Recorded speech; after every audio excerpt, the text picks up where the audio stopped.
Hello, welcome to story number 25, Blackhawk Down.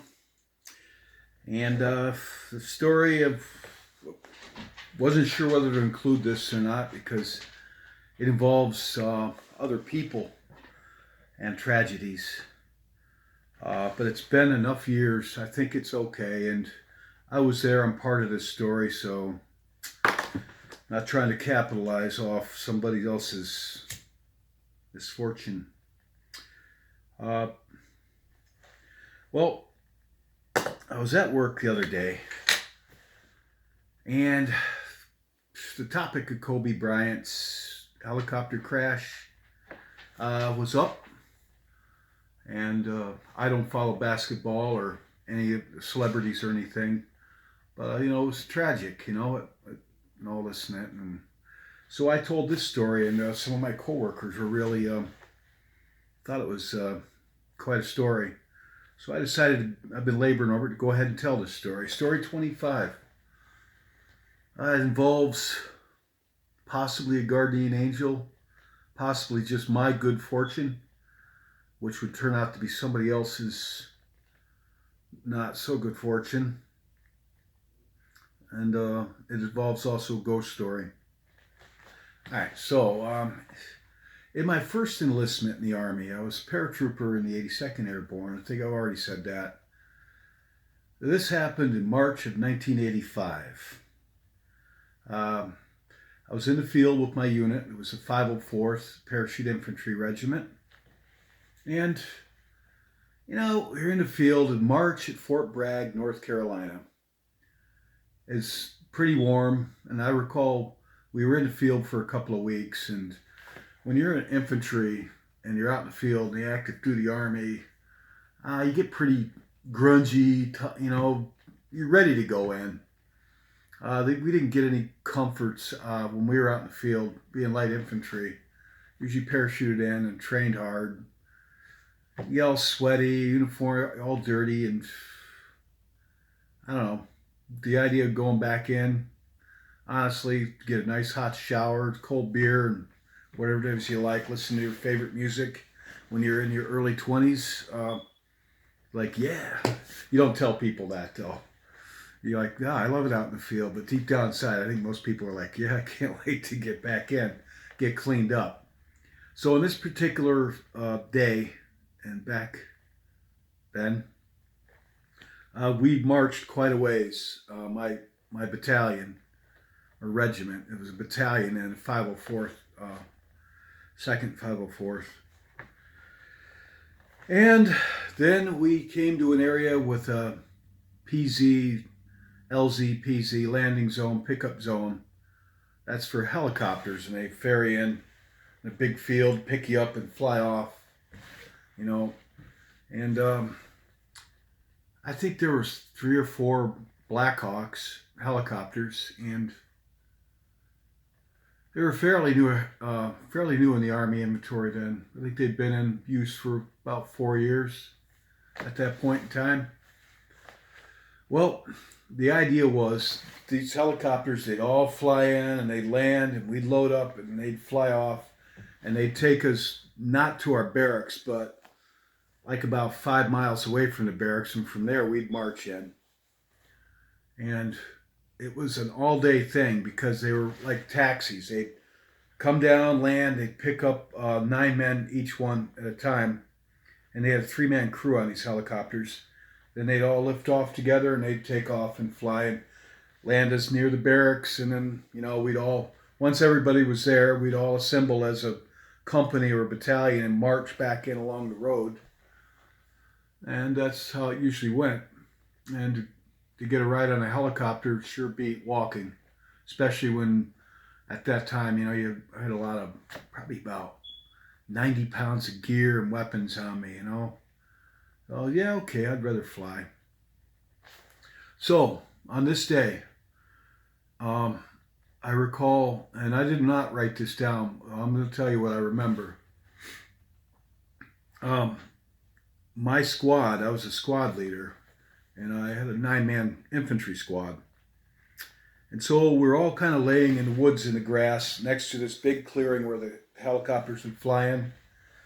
And we were kind of just chilling out, telling stories, smoking cigarettes, you know, eating MREs, whatever, and waiting for our turn. And we'd watch the choppers would come in, pick up a few loads of guys, and take off, and they'd be gone. And about 20 minutes later, they'd return, pick up another load of guys, and finally our turn came. And so I was in front, and I had my men were lined up behind me, and we got, they threw some smoke on the pickup zone, the PZ, and gave us a signal, go, and we all started running in, at a crouch, because those chopper blades can come, they've been known to just dip low and take a person's head off. So you come in low, and then the doors open up on these Blackhawk helicopters, and we all load in, get all situated there. Some of us sitting with our legs out, with our rifles. And I told the guys, I forgot how many, but I think there's like about 3 or 4 that were ferrying us back and forth. And when ours came down in front of us, I said to the guys, that doesn't sound right. That bird doesn't sound right. The motor doesn't sound right. And they agreed. Just didn't. We've been listening to them all day. Land and take off, and it just didn't sound right. Well, we all got on this helicopter, 9 of us, and there were 3-man crew on this Blackhawk. And it's always pretty cool to take off. It's kind of fun flying around a helicopter, honestly, for anybody, really, unless you do it all the time. And also, like I said earlier, just kind of anxious to get back into barracks and get cleaned up and go home for the weekend after being out, getting all grungy and sweaty and doing things that grunts do, and work hard, basically. And we didn't have tents or sleep bags. You slept in the dirt. You're living like an animal, basically, out there. So we're ready to go in. Well, this thing's ready to lift off. We're all ready to go. When this man that I had never seen before, and I never seen him after that either, a staff sergeant in a army uniform, a helmet and everything on, And just before my helicopter lifted off, he said, "There's been a change." He says to me, because I'm the leader on this. And I'm like, "What?" And he's like, "There's been a change." He says, "Your guys are going on the next one behind it." He's yelling over the sound of the things running, It's really loud. They don't just shut down. They keep them going. And I had to argue with him because, I was a sergeant, but he actually had me by 1 stripe. But I just felt like I had to argue just to save face in front of my guys. But I knew there was no question about it. I'm like, "This is my bird, man. I'm not going anywhere. No, there's been a change." He had like a notepad in his hand. He says, "You guys are getting bumped back to the one behind us." I'm like, "Hi." I told my squad, I said, "Let's go, guys. We got to go." So we got off that thing, and we got on the helicopter behind us. And another group of guys got on ours and took our seats. And then we all took off together. And that helicopter crashed. And all 12 men on it were killed. And we were flying nap of the earth. And that's to say, we're flying right above the treetop, like not way up in the sky, but going real fast right above the treetop. Because if you think about it, if you're in combat, you don't want to be up in the air make yourself a good target. So those things move pretty fast. I forgot how fast, but they were much faster than the old helicopter, the Huey UH-1H, that they took the place of, the Vietnam era one. These were really fast compared to that. And that chopper went down, and it just went up in the flames, just in fiery crash. No doubt in my mind they all died instantly. I think about the guy who took my seat to this day. And I knew one of these guys. I knew one of them. And I'll get to that. When we all landed at our landing zone, LZ, there was a sense of urgency, and they got us all together, and they did a head count over and over and over and over until they confirmed who was killed on that that flight. And then the word got around that one of them crashed, the one that I was, seated. And so we marched back into the barracks. And I'd say from the time we landed and that they took off, they might have, and by the time we assembled and there was a sense of urgency, like I said, they did a head count. By the time we marched back into the barracks was probably 4 or 5 hours after we took off and this thing crashed. And something occurred during those 4 or 5 hours. A few things occurred. This guy, well, the guy I knew, and I'd say his name, I remember his name. He was a private. I'll say his name, Private Resnick, PFC Resnick. And if somebody finds this video in any way offensive, I'm always afraid that this was a long time ago. His son would be, or child would be, I don't know if it was a boy or girl, would be 30 years old or better than that now. Would be in their 30s. A couple things happened during those 4 or 5 hours before we got back to our barracks at Fort Bragg. And one thing that happened was the Army is very good at informing your wife or your survivors that you've been killed. If you've been killed, the Army's got it down how to do that. The division chaplain went right to his house. He lived on post. And he just got married 2 weeks before. 2 weeks. And he was so proud to be a paratrooper in the 82nd. This guy was on top of the world. And he just married his girlfriend. And they had a brand new baby with him. And before we got back to the barracks, the division chaplain and they, following protocol, had gone to the house and informed his widow that he had been killed.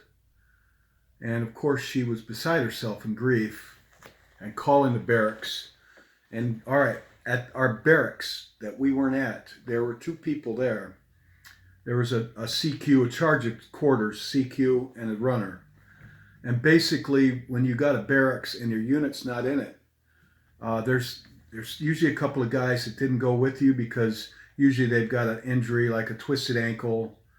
They have a profile. They can't go to the field for whatever reason. Usually an injury, usually an ankle comes to mind. A lot of twisted ankles in the Army.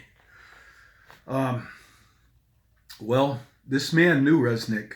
In fact, they were good buddies. And the woman was calling the barracks. She was hysterical, wanting to confirm that her husband was killed. And here's where a ghost story comes in. He told her that, somebody's calling. He told her on the phone that he was alive and well and that he'd just seen him. And that he'd talked to him and he was fine. He was alive and well. And this man knew him. They were friends. Apparently what happened, before we got back to the barracks and we were all marching in, it was just him in there.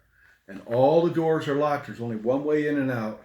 That's the whole idea, to control access to your barracks. And there's a desk there right in front of it. Nobody gets past you, Well, Resnick showed up, according to this man, and this man didn't believe in ghosts. And he knew him well. He showed up in uniform with his rucksack, his helmet, his gear on and stuff, and walked past him and said, "Hey, how's it going?" He said, "Fine, how you doing?" They exchanged a little small talk, and Resnick went on and went upstairs. The stairs were right by the desk at the CQ, at the front door, main door. And he went right upstairs, and presumably he kept the room in the barracks still to put away his gear. And he's wondering why he asked him he's wondering why he was in early. Where was the rest of the company? We were still marching in. So the man's wife comes to the barracks in tears, wants to know where her husband is. And the CQ, this man, he was a sergeant, E5, told her that he's upstairs. I just seen him. He walked by. We talked. He said he was fine. I asked him how he's doing. Said he's doing good. And he went upstairs. And that was that. Well, they went and looked upstairs. Not just, she was in tears, hysterical. Some other people got involved. I think our command sergeant major and people that were in the area. And they all went upstairs, and there was nobody up there. Nobody was up there. And they had to inform this woman once again that no, in fact, her husband had been killed. And this man, the CQ, he wasn't right for a couple of years. This really set him through in the loop, because that man said he got in big trouble for this. Because she thought, what's going on? They just told me. I remember she said, they just told me my husband was killed. Now you're telling me he's okay. Where is he? You know? So, was there something more? That's it. This is a tragedy. I don't know who that man was that bumped me off that flight. Guardian angel, maybe. I don't know. I feel bad to say, wow, I was lucky. Well, I don't really feel that I was lucky, because I think of the guys that were, the guy that took my seat and my other squad, we were all lucky. There were 9 of us.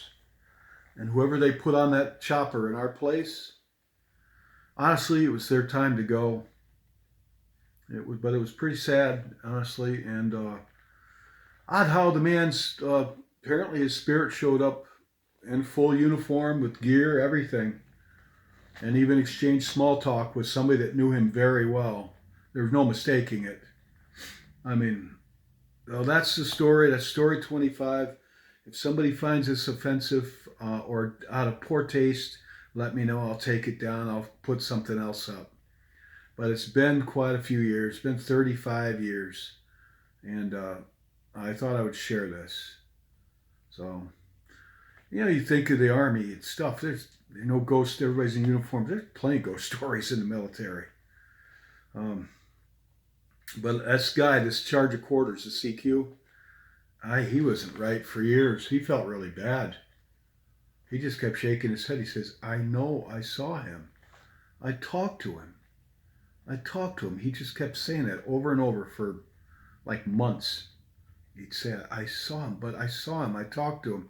He walked right by me and went upstairs and said, how's it going? We talked. So there it is. My story, the Blackhawk Down. And sadly has a ghost story attached to it. All right. Now, I'm not putting any graphics to this one. On my other videos, I'm trying to put some like graphics and drawings and stuff. Not to this one. If you want to look it up, look up Blackhawk Crash, March 1985, Fort Bragg, and 504th Parachute Infantry Regiment. And I believe the article's still online. And so, all right, take care. Hopefully, I've got another couple more stories. Well, we'll see.